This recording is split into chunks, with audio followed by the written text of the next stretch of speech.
అలా కాదండి. నీవు దేవుడిని నమ్ముకో, యేసు ప్రభుని నేను నమ్ముకున్నా, నువ్వు నమ్ముకో అని చెప్పడం తప్ప? ఇప్పుడు మీరు చెప్పండి. లేదు, డైరెక్ట్ గా అడుగుతున్నాను. తప్ప? తప్పే సార్. తప్ప అయితే ఉదయాన్నే ఎందుకని ఉదయాన్నే మా ఇంటి ముందు శుక్లాంబరధరం విష్ణు శశివర్ణం చతుర్భుజం అని పెడతారు?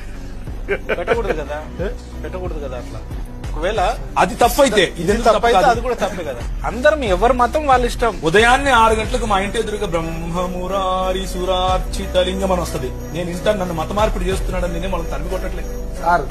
మీరు యేసు ప్రభువుని నమ్ముకున్నాను, మీరు నమ్ముకోండి అన్నదానికి ఇక్కడ ఆగండి. అదే బ్రహ్మమురాజు పాటకు ఏమైనా సంబంధం ఉన్నదా? గవర్నమెంట్ స్కూల్లో చదువుకున్నాను సార్. ఉదయం లేస్తానే మాకు ఒక టీ దాన్ని ఏమంటారు బ్రేక్ఫాస్ట్ దగ్గర ఒక మంత్రం నేర్పించారు గవర్నమెంట్ స్కూల్లోనే.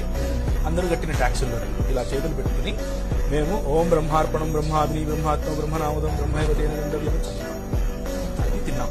ఇప్పుడు దీన్ని ఏమంటారు? మత మార్పిడి అన్నామా అంటారు.